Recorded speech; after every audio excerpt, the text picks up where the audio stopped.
इसलिए मैं तुझे छुड़ाऊंगा। पहली बात जो यहां पर हमें सीखने को मिलती है वो ये है कि हर शख्स हिफाजत चाहता है।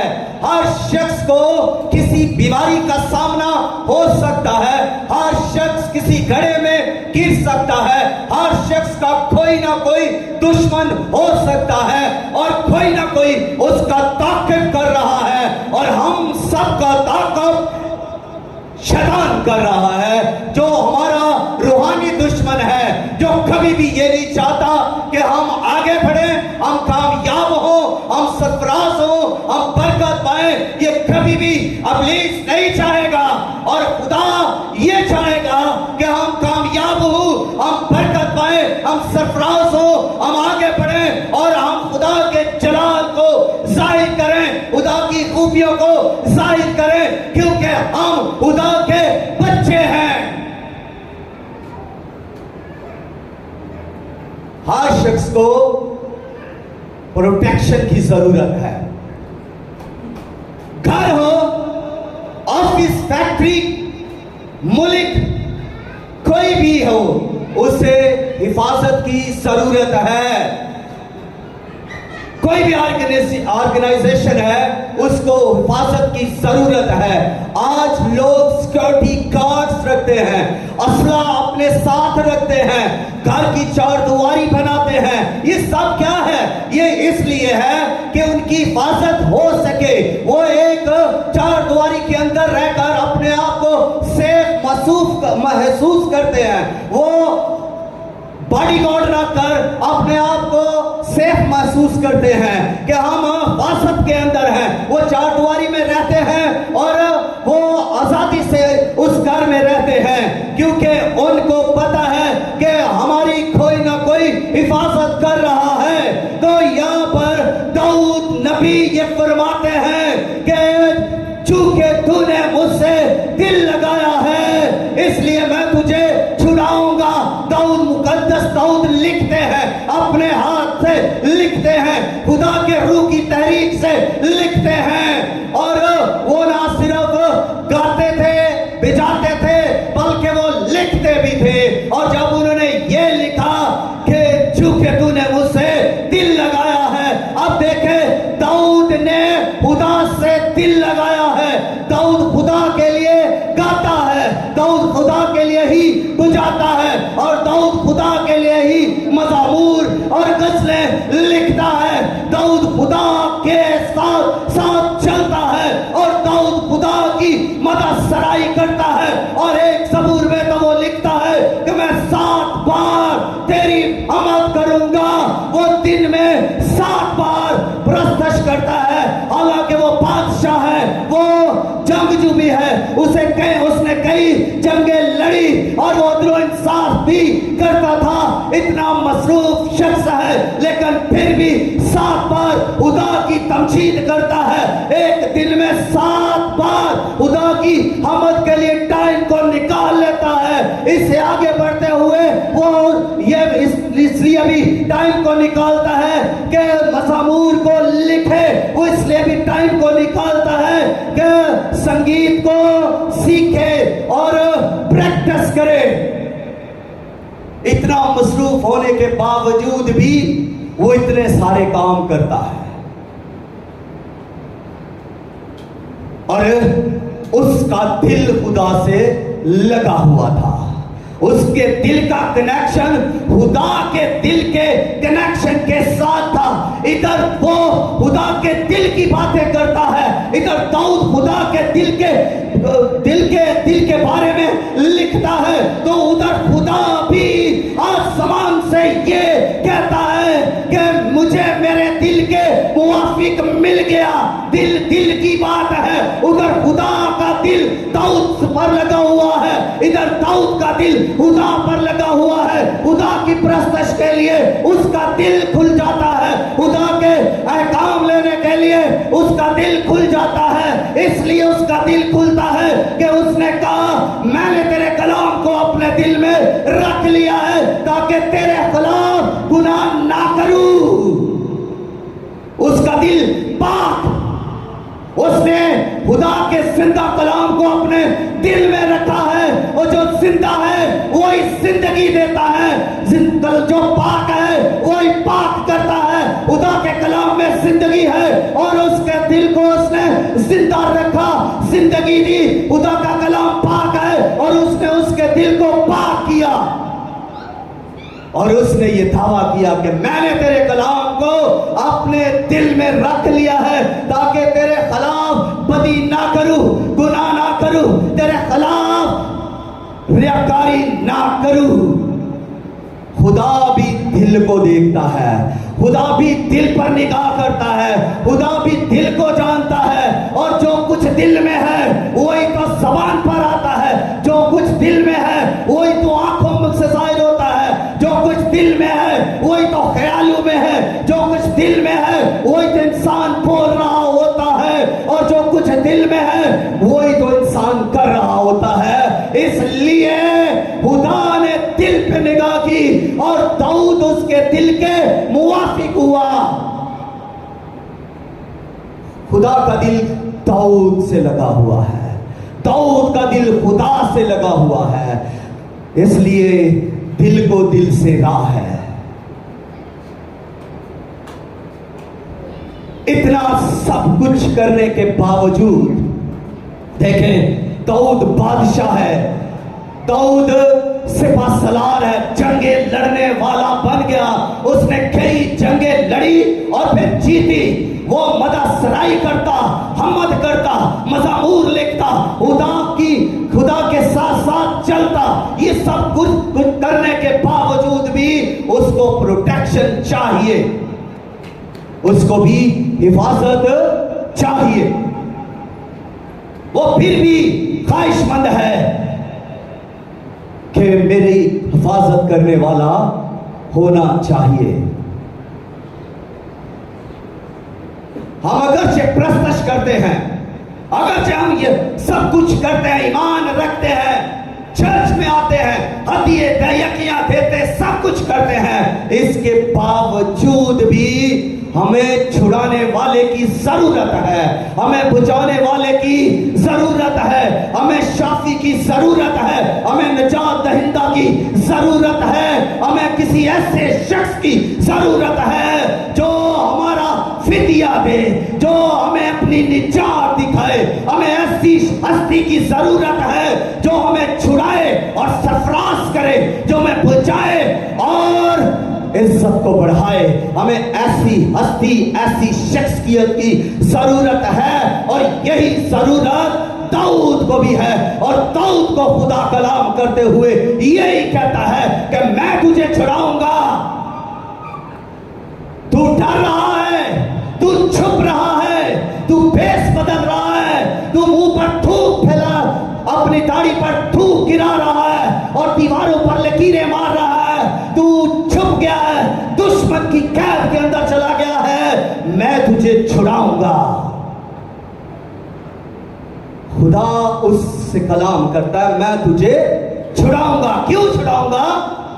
वजह यह है कि चूंकि तूने मुझसे दिल लगाया है। वजह यह है कि तूने मुझसे दिल लगाया है। जो खुदा से दिल लगा लेता है खुदा उसे छुड़ाता है। जो खुदा से दिल लगा लेता है खुदा उसके दुश्मनों को नेस्त करता है। खुदा उसके दुश्मनों का दुश्मन है। जो खुदा से दिल लगाता है खुदा उसे हिफाजत देता है, खुदा उसे महफूज करता है, खुदा उसे पनाह बख्शता है। अगर वो कैद में चला जाए खुदा उसे छुड़ा लाएगा। अगर वो दुश्मन की हिरासत में आ गया है खुदा उसे छुड़ा लाएगा। और अगर वो बीमार हो गया है तब भी वो बीमारी की कैद से खुदा उसे छुड़ा लाएगा, इसलिए कि उसने उससे दिल लगाया है। बाबेल के अंदर खुदा के लोग थे। जब नबूकदनेस्सर बादशाह ने इस्राएलियों को असीर करके 1500 किलोमीटर दूर बाबेल के अंदर लाया और बाबेल के अंदर लाकर उनको असीरी में डाला, तो उनमें 4 लोग ऐसे थे जो इस्राएली थे, जो इस्राएल से वो बचपन आकर उन्होंने बाबल के स्कूलों में पढ़ा, यूनिवर्सिटियों में पढ़ा, उनके अलूम को सीखा, वो बाबल के अंदर रहे, वो बाबल के लोगों में रहे, उन्होंने बाबल की हुकूमत में काम किया। 1500 किलोमीटर दूर वो अपने खानदान से दूर हैं, अपने मौजदात से दूर हैं, अपनी कम्युनिटी से दूर हैं, रिश्तेदारों से दूर हैं, और वो अपने उन सारे रस्मों रिवाज से दूर हैं जो वो इसराइल में करते थे। अब वो कहां पर है? अब वो बाबल के अंदर है, और बाबल के अंदर क्या है? बुत परस्ती है। बाबल के अंदर क्या है? देवताओं की पूजा है। बाबल के अंदर क्या है? बगावत, खुदा से दूरी, खुदा से बगावत और बुत परस्ती है। यहाँ बुत बनाए जाते, बुत पूजे जाते, यहाँ देवताओं की पूजा होती, और ये उनके रस्म और रिवाज थे। वो बुतों के सामने नाचते, वो बुतों के साथ सामने गाते, ये उनके रस्म और रिवाज थे। अब वो बचपन से, नौजवानी से जब वो बाबल के अंदर आए हैं, वो इनमें रहे, उन्होंने बुत परस्ती को होते हुए देखा, उन्होंने बुतों को बनाते हुए भी देखा, और उन्होंने उनके साथ रहकर भी उनके रंग रलियों में ना रंगे, और ना उनके साथ उन्होंने नाच रंग किया, ना उन्होंने उनकी महफिलों में जाना पसंद किया, ना उन्होंने शाही खाने पसंद किए, ना उन्होंने उनके नापाक खानों को खाया। उन्होंने नापाक खानों का इनकार कर दिया, उन्होंने बुत परस्ती का इनकार कर दिया, उन्होंने उनके साथ नाचने से इनकार कर दिया, और उनके बुतों के आगे झुकने से इनकार कर दिया। वो अपने खुदा के साथ वफादार थे। उन्होंने पढ़ा हुआ था कि चूंकि तूने मुझसे दिल लगाया है, इसलिए मैं तुझे छुड़ाऊंगा।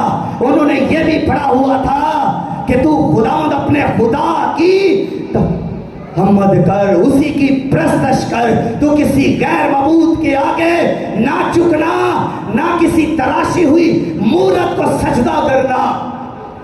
उन्होंने ये पढ़ा हुआ था। क्या आपने पढ़ा है ये?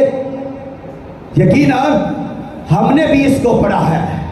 ये पहला हुक्म है, हमने पढ़ा है, और यह 91 ज़बूर है, इसको भी हमने पढ़ा है, क्योंकि तूने मुझसे दिल लगाया है। और इन्होंने भी, सदरक, मिशक, अब्दुल-नजू और दानियल ने भी ये पढ़ा हुआ था।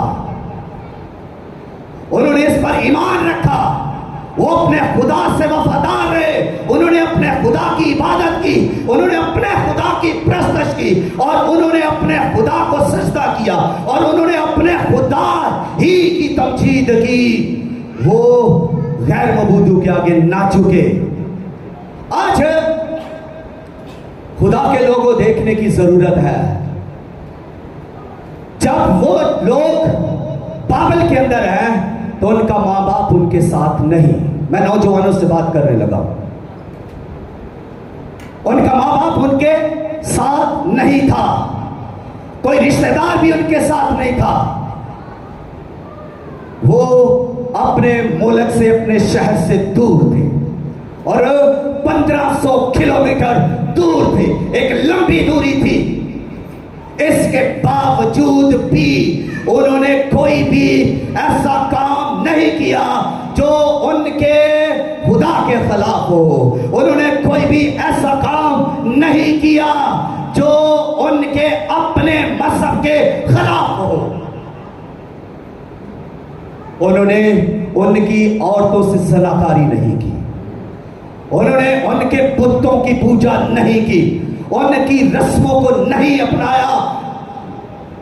उन्होंने ये नहीं सोचा कि हमें हमारा माँ बाप तो नहीं देख रहा, हम गुनाह कर लेते हैं, मेरी माँ मुझे नहीं देख रही, मेरा बाप मुझे नहीं देख रहा, मेरी बहन मुझे नहीं देख रही, मेरा भाई मुझे नहीं देख रहा, ना मेरा कोई और रिश्तेदार मुझे देख रहा है। मैं कुछ भी कर लूं, मैं अकेला हूं, मैं इस इस मुल्क में अकेला हूँ। जब यहाँ से नौजवान अब्रॉड में चले जाते हैं, किसी भी मुल्क के अंदर, वो अपना स्टेटस खो देते हैं, वो अपना म्यार खो देते हैं, वो अपने खुदा को ही भूल जाते हैं, वो अपनी बाइबल को पढ़ना छोड़ देते हैं, वो अपने मजहब से ही निकल जाते हैं, वो अपने रस्म रिवाज को छोड़ देते हैं, वो अपने फौजदार की सारी वो रस्मों को छोड़ देते हैं जो वो अपने मुल्क में रहकर, अपने घर में, अपने कबीला, अपनी कम्युनिटी में रहकर कर रहे थे। वो सब कुछ छोड़ देते हैं और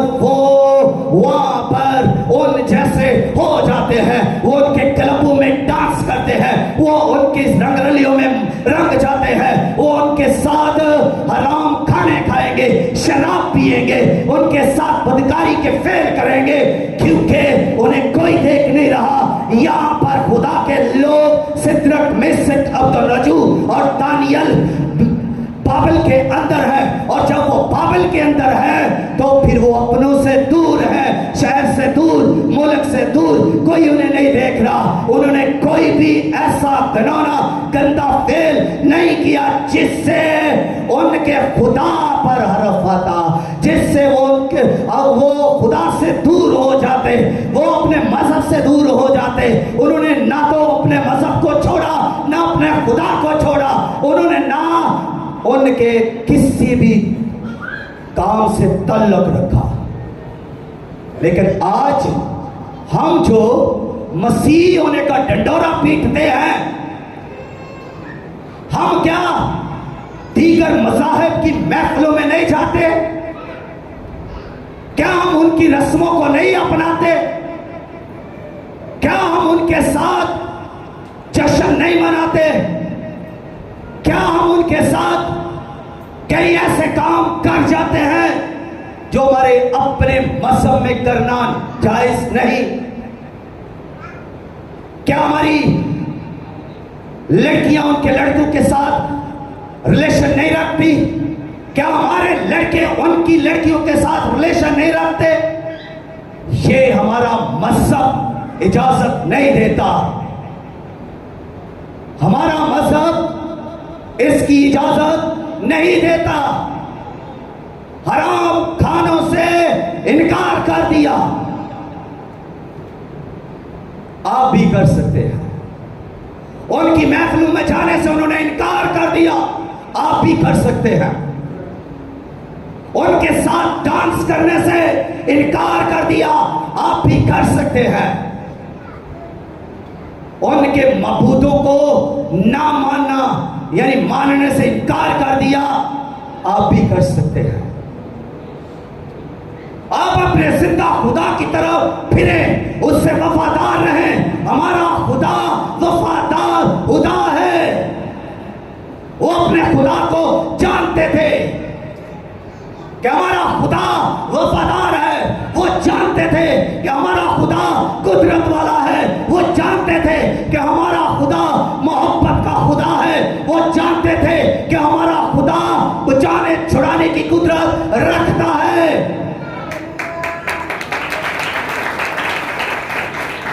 इसलिए जब नबूकदनेस्सर बादशाह ने उनको कहा कि मेरी मूरत को सजदा करो, करना की आवाज जब बुलंद होगी तो हर बशर मेरी मूरत के आगे गिरकर सजदा करेगा। उसने अपनी मूरत को जो सोने की मूरत बनाई, नस्ब किया, खड़ा किया, बुलंद किया और करना की आवाज बुलंद हुई और उन्होंने सजदा ना किया। बादशाह को बताया गया कि नौजवानों ने तेरी मूरत को सजदा नहीं किया, ना तेरे मबूदों को मानते हैं, ना तेरे हुक्म को मानते हैं। उन्होंने बादशाह के हुक्म से ज्यादा हुक्म खुदा के हुक्म को माना और उसके हुक्म को अवलियत दी। बादशाह के हुक्म को मानने से इनकार कर दिया, मूर्ति के आगे झुकने से इनकार कर दिया। बादशाह ने कहा क्या तुम नहीं जानते मैं तुझे आग की भट्टी में जिंदा डाल दूंगा। तो उन्होंने उसे जवाब दिया, इस अमर में बादशाह, हम तुझसे बात नहीं करते। हमारा खुदा, वो जानते थे अपने खुदा को। उन्होंने कहा हमारा खुदा आग की भट्टियों में से भी जिंदा बाहर लाने की कुदरत रखता है। हालेलुया।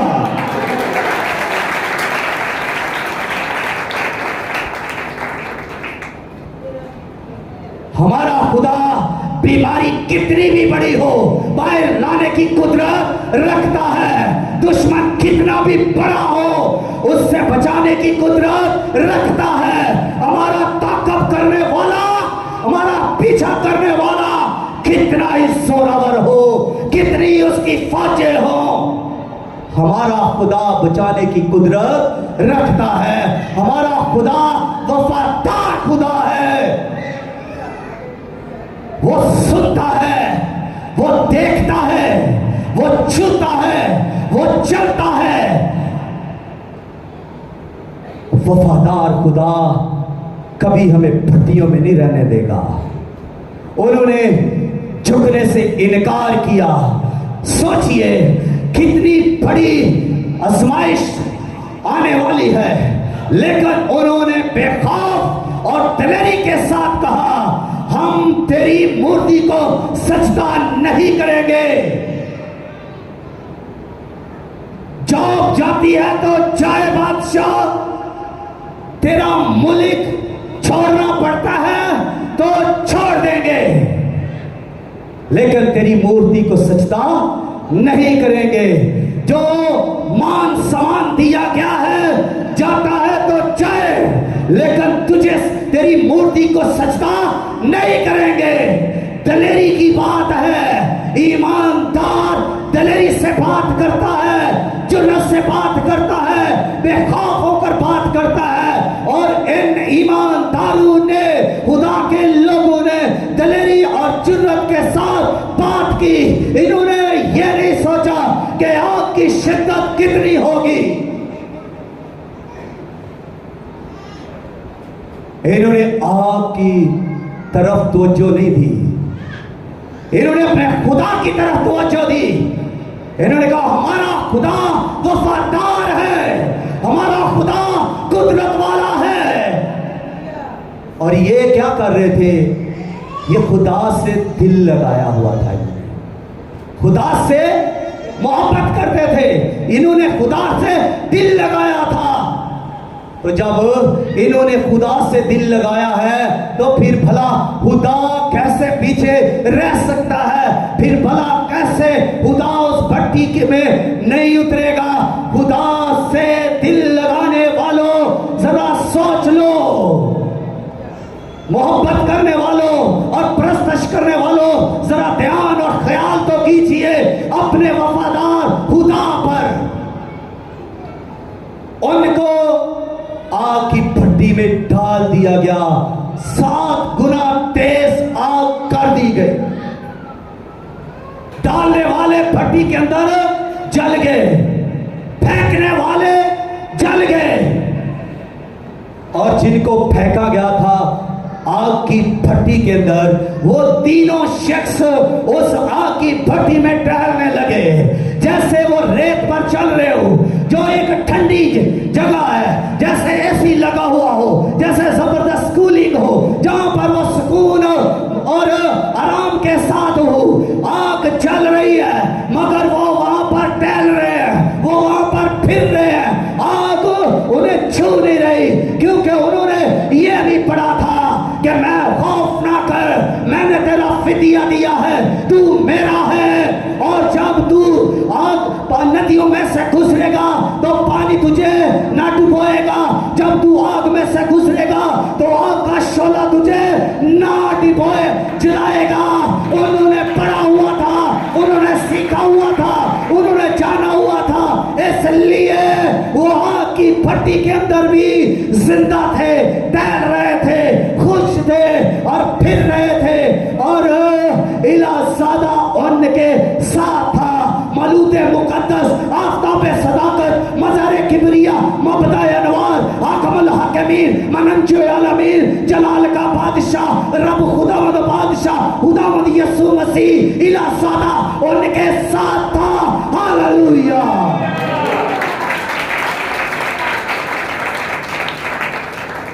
आग के अंदर कैसी जबरदस्त बात है। कभी ऐसा नजारा तो उन्होंने इससे पहले किया ही नहीं था। जब वो प्रस्तश कर रहे थे, जब वो इबादत कर रहे थे, जब वो अपनी जिंदगी खुदा के साथ गुजार रहे थे, खुदा के साथ दिल लगाया हुआ था, उस वक्त उन्होंने ऐसा नजारा नहीं किया था। उन्होंने इलासादा को नहीं देखा था, उन्होंने खुदा के बेटे को उस वक्त नहीं देखा था जब वो प्रस्तश कर रहे थे, जब वो अहमद कर रहे थे, जब वो नपाक खानों का इनकार कर रहे थे। लेकिन अब जब वो भट्टी के अंदर हैं तो इलासादा को वो अपने साथ देख रहे हैं, उसकी हजूरी में वो चल फिर रहे हैं। अजब नजारा है, बाहर वालों के लिए भी और अंदर वालों के लिए भी। जो बाहर वाले हैं वो कहते हैं, बादशाह कहता है सुनो इधर आओ, आग की भट्टी में कितने डाले गए थे? उन्होंने कहा जनाब 3। उसने कहा मैं 4 को देखता हूं और चौथा इलाह ज्यादा है। बाहर भी लोग दंग और हैरत ज़दा है। नबूकदनेस्सर बादशाह इलासादा को देखकर हैरत ज़दा है, सरासीमा है, शस्तर और हैरान है और परेशान भी है कि 3 की जगह 4 कैसे हो गए। और एक और हैरत की बात है, आप भी इत्तेफाक करेंगे, नबूकदनेस्सर बादशाह बुतप्रस्त और साले बादशाह था। इसको कैसे पता ये इलासादा है? क्या इसने मसीह को देखा था? ये कैसे जान गया? ना तो सिदरत मिसिक अब्दुल नजूर ने खुदा के बेटे इलासादा को देखा था, ना नबूकदनेस्सर ने देखा था। फिर यहां पर ये नबूकदनेस्सर किस लिए बयान करता है कि ये इलासादा है? इसको किसने बताया? और वो जो आग की भट्टी के अंदर टहल रहे हैं, चल रहे हैं, फिर रहे हैं, इलासादा के साथ हैं, बेखौफ हैं, बेसरर हैं, जिनका बाल तक नहीं जला, जिनका लू तक नहीं जला, जिनका जिस्म के अंदर से जलने की बदबू तक नहीं आई, वो उसकी हजूरी में कितने खुश हैं। लेकिन देखिए एक चीज और, खुदा ने उनकी मदद भट्टी में आने से पहले नहीं की। जब तक वो भट्टी से बाहर है, जब तक वो नबूकदनेस्सर के सामने है, जब तक वो नबूकदनेस्सर के सामने डायलॉग बाजी कर रहे हैं, नबूकदनेस्सर उनको धमकियां दे रहा है, उस वक्त तक खुदा ने उनकी मदद नहीं की। लेकिन जैसे ही उनको आग की भट्टी में डाल दिया गया, इलासादा उनके साथ आ गया, खुदा ने उनकी मदद की, खुदा ने उन्हें अपनी हजूरी में छुपा लिया। वो आग की भट्टी में थे मगर मसीह की हजूरी उनके बदनों पर थी, और जब मसीह की हजूरी उनके बदनों पर थी तो आग उन्हें जला नहीं सकती, उन्हें छू नहीं सकती, उनका बाल जला नहीं सकती, क्योंकि बाइबल के अंदर लिखा है कि जब तू पानी की नदियों में से गुजरेगा तो पानी तुझे न डुबाएगा, और जब तू आग में चलेगा तो आग का शोला तुझे ना जलाएगा। क्यों ना जलाएगा? इसलिए कि तूने मुझसे दिल लगाया है और मेरी हजूरी तुझ पर। जब यीशु की हजूरी ऊपर होती है तो फिर आग नहीं लगती बदबू, फिर जलाए नहीं जा सकते, फिर कोई मार नहीं सकता।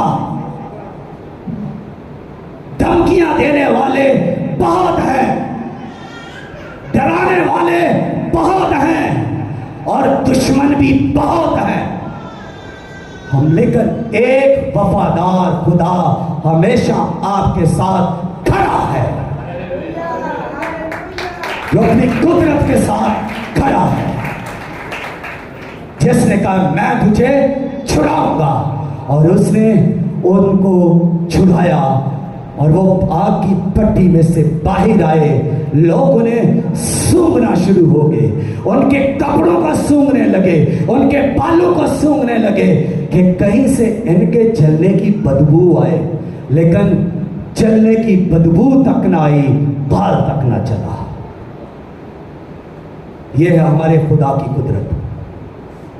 कुछ जरूर ना हुआ क्योंकि उसने छुड़ाया, उसने छुड़ाया। और दूसरी बात कि हर शख्स सरफराज होना चाहता है, हर शख्स सरफराज होना चाहता है। पहली बात, हर शख्स चाहता है कि मुझे हिफाजत मिले। दूसरी बात, हर शख्स सरफराज होना चाहता है, बढ़ना चाहता है, बुलंद होना चाहता है, उठना चाहता है, इज्जत पाना चाहता है, शोहरत पाना चाहता है, कामयाब होना चाहता है। यह हर शख्स की ख्वाहिश है। और खुदा के लोगों, खुदा की भी यही ख्वाहिश है, खुदा की भी यही ख्वाहिश है। मैं तुझे सरफराज करूंगा।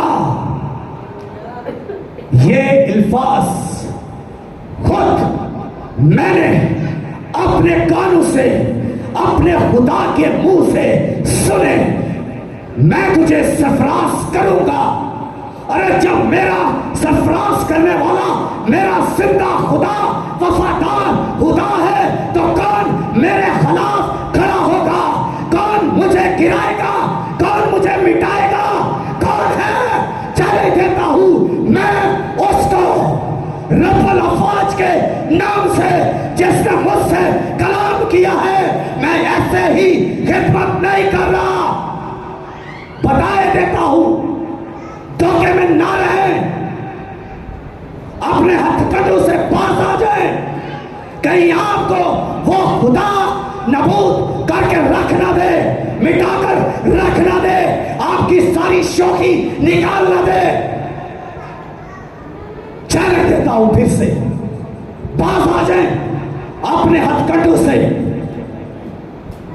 बुरी तरह से निकाम होंगे, बुरी तरह से फेल होंगे, जलील खुमार हो जाएंगे। उनका हाल देख लीजिए, बाइबल को पढ़ लीजिए।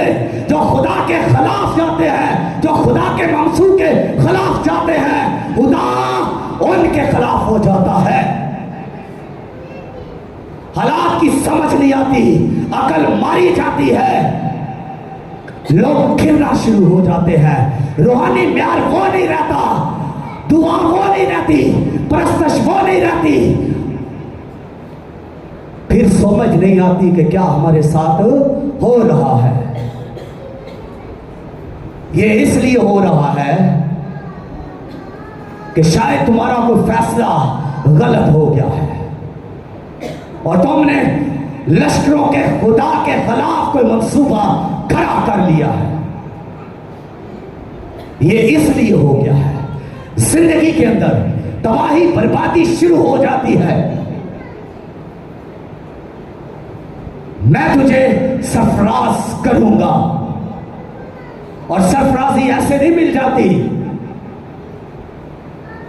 छाती के जोर पर सरफराजी नहीं मिलती। सरफराजी न मशरक से है, न मगरब से है, न शमाल से, न जनूब से, बल्कि नूरू के बाप की तरफ से सरफराजी है। जिसे सरफराज करता है खुदा ही करता है, और खुदा सरफराज ना करे तो फिर मशरक से आ जाए, मगरब से आ जाए, शमाल से आ जाए या जनूब से आ जाए, जितने भी आ जाए आपको सरफराज नहीं कर सकते। आंखों को थोड़ी देर तक उठा जरूर सकते हैं लेकिन वहां पर कायम नहीं रख सकते। कितनी देर आप दुनिया की ताकत पर खड़े रहेंगे? कितनी देर तक? दुनिया की ताकत खत्म हो जाने वाली ताकत है। कोई इंसान एक घंटा हाथ ऐसे नहीं कर सकता, तो कितनी देर तक आप उठाएंगे? अरे उठना है तो मेरे खुदा के बाजुओं के वसीला से उठे। जिसे खुदा उठाएगा उसे कोई नीचे भी नहीं कर सकता, उसे कोई गिरा भी नहीं सकता, उसे कुछ भी कोई नहीं कर सकता। वो करेगा लेकिन शरीर होता रहेगा, लेकिन खुदा खादम को महफूज कर लेगा, वो गिरने भी नहीं देगा। और अगर गिर भी जाए तो फिर खुदा हाथ बढ़ाकर उसे उठा लेगा। लेकिन बाइबल कहती है शरीर गिरेंगे तो कौन उठाएगा? गिरे ही रहेंगे। लेकिन साधक अगर 7 बार भी गिरेगा तो खुदा उसे उठाएगा और खुदा उसे बसर बुलंद करेगा, खुदा उसे कामयाब करेगा, खुदा उसे बढ़ाएगा, खुदा उसे बरकत देगा और फिर उनके ऊपर उनको सरफराजी देगा। आपकी सरफराजी खुदा की तरफ से होनी चाहिए। आपको ये श्योरिटी होनी चाहिए, आपको ये यकीन होना चाहिए कि मेरी सरफराजी खुदा की तरफ से है और मेरी सरफराजी खुदा का शुक्र है कि खुदा की तरफ से है, वफादार खुदा की तरफ से है, उसकी कुदरत के वसीला से है। क्योंकि उसने कहा मैं तुझे सरफराज करूंगा क्योंकि तूने मेरा नाम पहचाना है।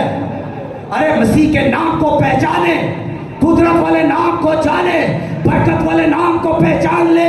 नाम पहचानेंगे सरफराजी आ जाएगी, नाम पहचानेंगे दुआएं कबूल हो जाएंगी। वो तीसरी बात कहता है तू मुझे पुकारेगा तो मैं तुझे जवाब दूंगा। और हर शख्स दुआ का जवाब लेना चाहता है। लोग दुआएं करते हैं, चाहते हैं जवाब आए, मगर कई बार जवाब ही नहीं आता। लेकिन खुदा कहता है नाम पहचानो, दिल लगाओ मुझसे, मेरा नाम पहचानो, तो फिर पुकारोगे तो मैं तुझे जवाब दूंगा।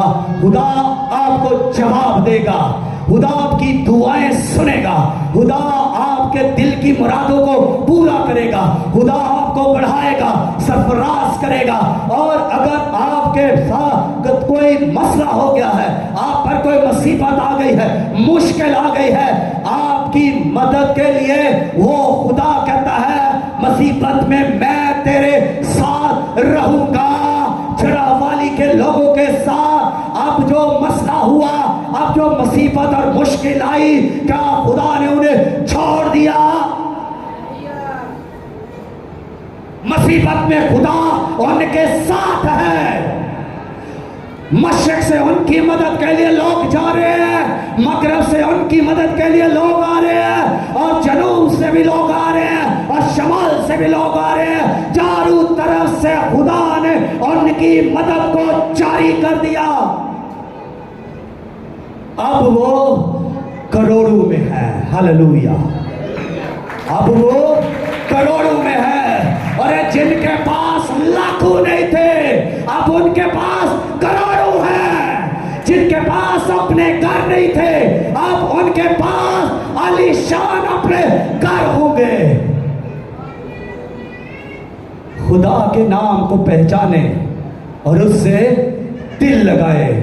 खुदा मुसीबत में भी आपको नहीं छोड़ेगा।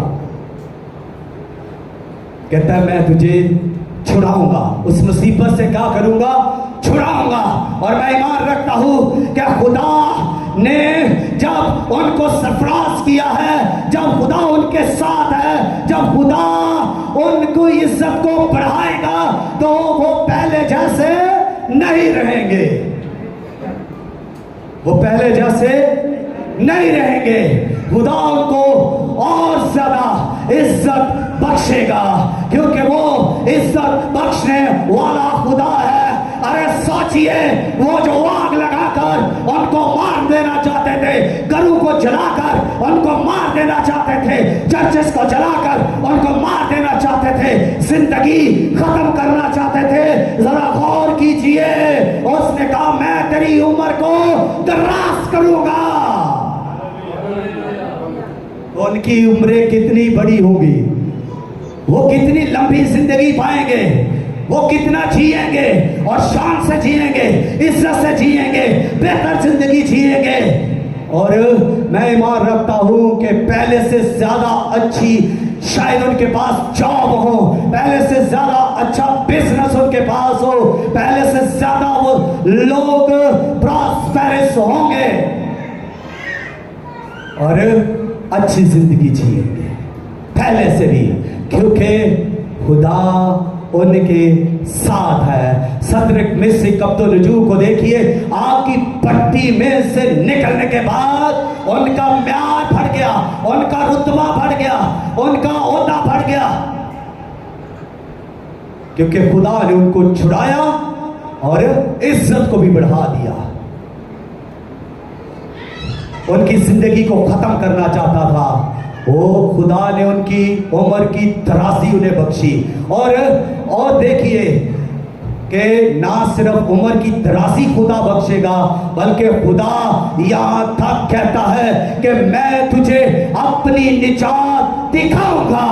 हर शख्स निजात के लिए कोशा है। लोग हमद करते हैं, तमजीद करते हैं, सिताइश करते हैं, ईमान रखते हैं, अमल करते हैं। कोई कुओं में अमल कर रहा है, कोई किसी जगह पर जा रहा है, कोई किसी जगह पर जा रहा है, कोई कुछ कर रहा है। क्यों कर रहा है? इसलिए कि गुनाहों से खलासी मिल जाए, रहाई मिल जाए, छुटकारा मिल जाए। तो खुदा खुद कहता है मैं तुझे अपनी निजात दिखाऊंगा। क्यों दिखाऊंगा? इसलिए कि तूने मुझसे दिल लगाया है और तूने मेरा नाम पहचाना है, इसलिए मैं तुझे अपनी निजात दिखाऊंगा। खुदा इस कलाम के वसीला से हम सबको कसरत के साथ